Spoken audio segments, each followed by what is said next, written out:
Hi, family. Just gonna give it a few moments before we get started. Just sitting on the couch here. Dogs are pooped. I'll show you, pups. There he is. Pooped. Shows this one. Pooped, sorta. She's never fully asleep. She's always being mischievous in some way, shape, or form, planning her next takeover. Hi, Meredith. Hey, Nikki. Hey, Dave, Jake. What up, guys? Good to see everyone. Michael, good to see you. I'm freshly showered, and I'm wearing pants. Not like sweatpants. I mean, they're hiking pants, so they're stretching, kind of like sweatpants. But I feel pretty proud of myself. This is the most dressed up I've been in months. It feels like months. Hi, everyone. Hi, Liz. Good to see everyone. Hi, John. How's everyone's day going?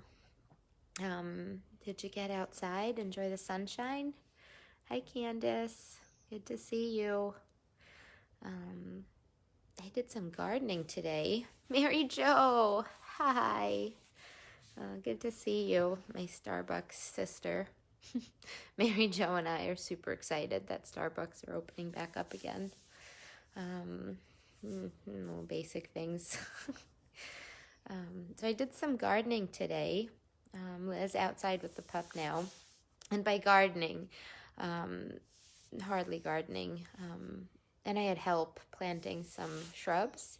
But Aldi's has an incredible selection. I don't know if they have a great selection. It's $9 for shrubs. It's dirt with like a stick out of it, but I'm hopeful, right? New life, new growth. I'm hopeful these sticks grow into shrubs. So I had a friend plant them for me. So that was gardening, right? So I didn't actually do a whole lot, but I was outside. It was really nice. I went for a run today, which is the first time in months, because I told you guys I hurt my knee, and it's not really getting better. Hi, Erin. Hi, Karen. Latoya, hi. Glad that you all joined us. So I went for a run. It was 3 miles, but, I didn't know if I would make it. My knee didn't hurt more.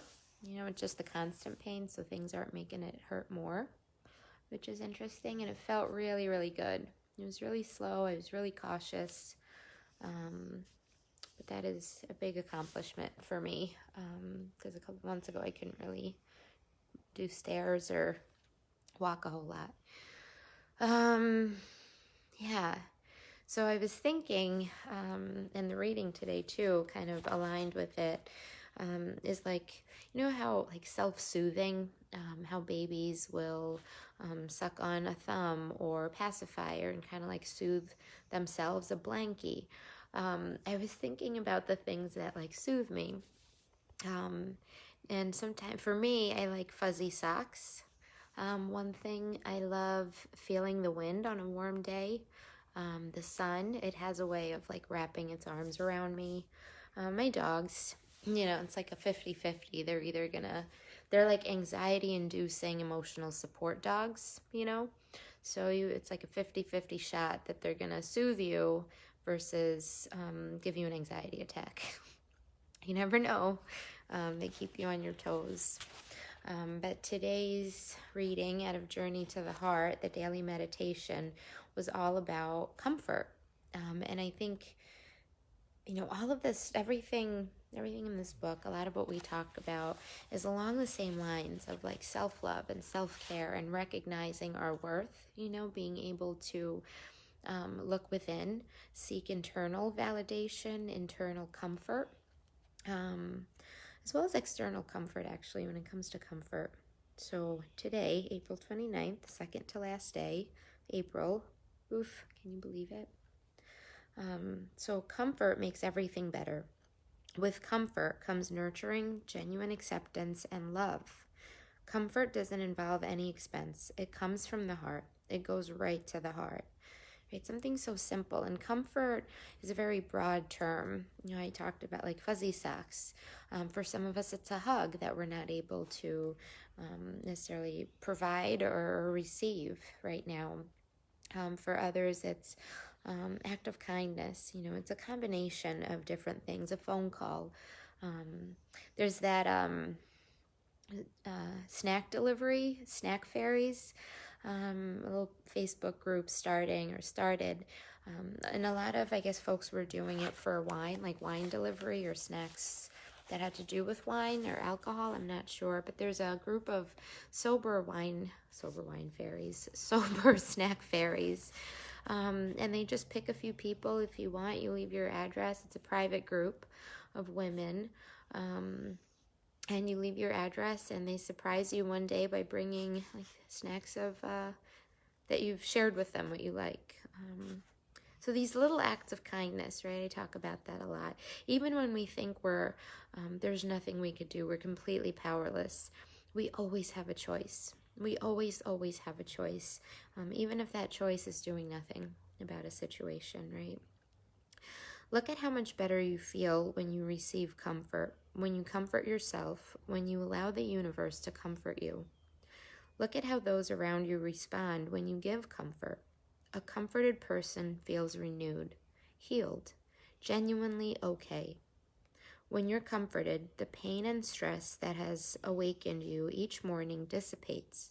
You open your eyes and feel happy to be here, happy to be you. You really know that all is well. Finally, you feel safe.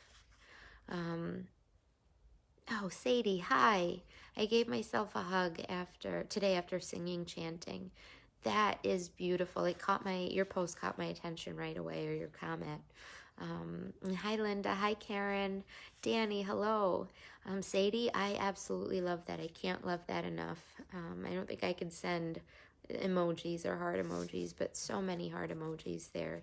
Give yourself a hug. Just spot on. When you open your eyes and feel happy to be here, right? That's a really powerful sentence, to be at peace being in this moment, right? To be standing exactly where we are.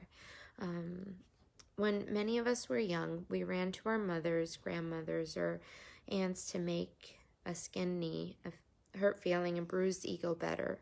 Now we are grown, but there's another mother who can do that too. Some call her the nurturing feminine side of God. She is all that is in the universe, and in each of us, that is loving, tender, and gentle. And her comfort really does make everything better. And whatever your beliefs are, this isn't like a religious book, but if that's something that aligns for you, or fill in the blank with whatever does speak to you around that, but this idea of soothing ourselves, right, giving ourselves a hug, like babies do, kids do, right? But as adults, how do we soothe ourselves, or do we? Is it like socially accepted? But it's so important, right? If we're not kind to ourselves, if we don't love ourselves, how can we love others, right? And that's not meant in like a bad way, but really, it's more of like giving what you don't have. If you don't have self-love, how do you give love? In a way that's supportive of your ego, of your essence, of yourself. And it ends with, comfort heals. It brings joy to the spirit. Comfort renews power, vitality. Comfort opens you up like the sun, unfolds the petals of a fragrant and beautiful flower. Simply put, comfort will make you and those around you happy. Mary Jo, meditation is self-soothing. Absolutely. Meditation is huge. That's a great way to center. Shelly, hi. Arizona, all the way from Arizona. We miss you, Shelly. Glad you joined. Sadie wrote, we have to become conscious about it because we do it in unconscious ways, like drinking. Absolutely, right? It's kind of like the abuse, smoking, kissing, and all that. Absolutely. The ways in which we treat ourselves poorly. I was actually talking to a woman today about kind of this belief or this idea, something ingrained in her, in me, other women. I don't know that, I don't think it's unique to women. I think it's also for men, but this idea that we're not deserving. We don't deserve more or deserve to be treated any kind of way, especially in active addiction. That if we're wronged or violated or treated poorly, somehow it's our fault, or we're deserving of that kind of treatment, or we're not deserving of a peaceful, healed, happy life. And it's just these socially acceptable principles that are not working, and they're not based in truth or fact. We are sorry, hi Patrick, hi Sadie, or hi Sadie. Sadie wrote, I'm a kissing baby because I wasn't breastfed, so I have a tendency to over self-soothe with oral fixation. Yeah, we make up for things in different ways, right? We make up for things we didn't receive, or we carry those experiences into our adult life, into our adult relationship. If I didn't feel, right, love from my family in a way that I had imagined or thought, I'm going to carry that with me. Chris, cake, there it is. Absolutely, self-soothing, right? And everything in moderation. So yes, cake, yes, meditation, yes, hugging yourself, as long as it's not used as a means to escape, right? Because I can do that too. Hi, Kathy. So yeah, these kind of socially acceptable broken ideas and beliefs about our self-worth, about folks that are confident, right? Even if you think in like gender roles and different things, a confident woman can be called a bitch or conceited or stuck up, where a confident man is seen sometimes differently.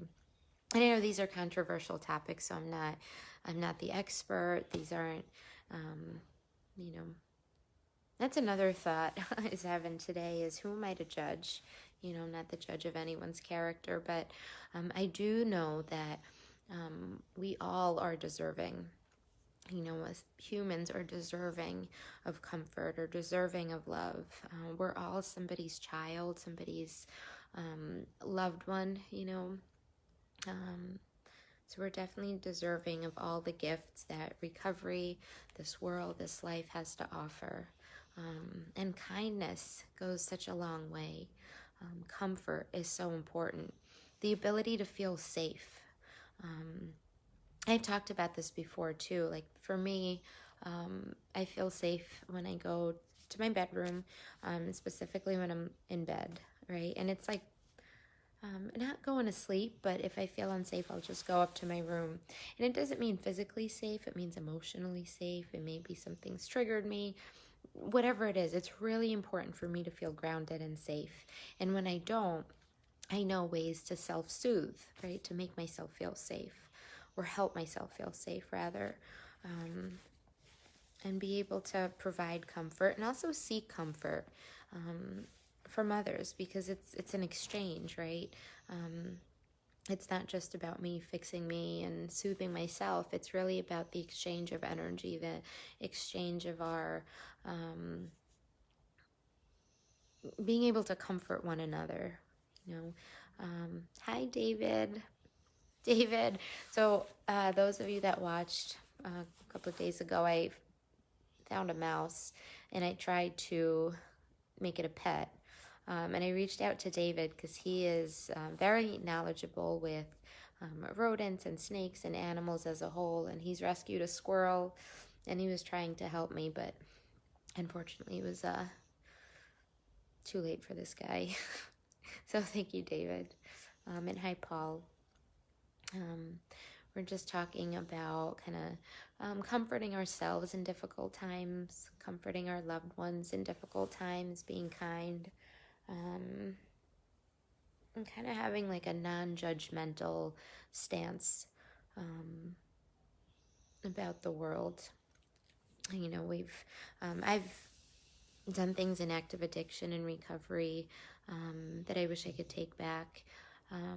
I'm sure many other people have also, you know, but being able to heal, to work through that, to acknowledge it, to right some of my past wrongs has been really important. I find comfort in that, in having the ability, right, through recovery, because I don't use substances, having the ability to right some of those hurts that I've caused, you know, or that really that were caused to me as a result of my drug and alcohol use. I also find comfort in knowing that if I need help, I could reach out, and I have a huge support network that will be there. And many of you are that network or part of that network. I find comfort in knowing that I'm not alone, that I have tools to be able to deal with my pain or my stress or anxiety. Just having anxiety earlier today, I think I started talking about that, but maybe drifted. Couldn't tell where it was coming from. I think there were just too many thoughts or too many to-dos, or I'm not even sure. There was too much going on in my head, and I was just so anxious, but nothing was wrong. I felt safe. I knew I was safe, but I meditated, and it helped some, you know. Oh, sure, Sadie. Thanks for saying that. And so I meditated, and it helped some. And then getting out and going for this run, slow as it was, you know, unpleasant as it was. I don't love running. John's our runner. He loves running. I do not. I've never liked running. But it was really soothing, and it was really comforting. A lot of times when I'm feeling anxious, exercise is one of the first things I turn to because it burns off some of that energy. And it really helps me. So going for a run took away the anxiety. So now I'm home. Showering made me feel a whole lot better. And being able to just sit and relax on my couch. So yeah, sharing a lot about my day. So think about the ways in which you can comfort yourself, or think about the ways in which you could help yourself feel safe.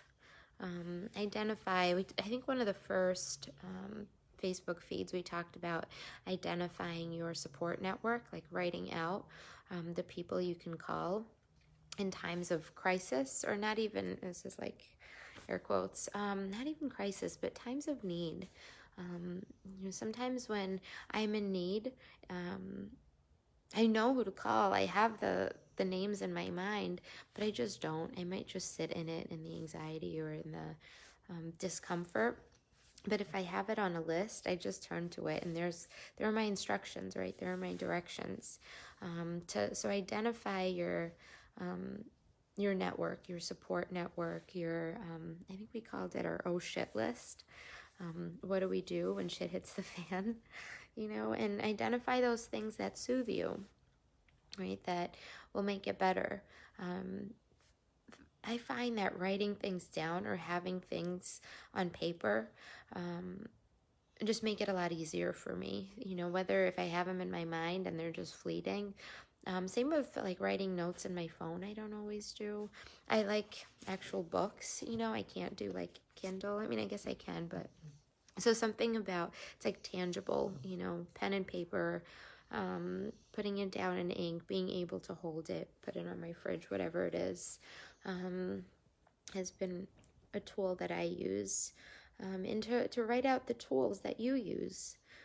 So when you're feeling down, and I know a lot of folks are feeling more down than up these days, but there's really so much good in the world.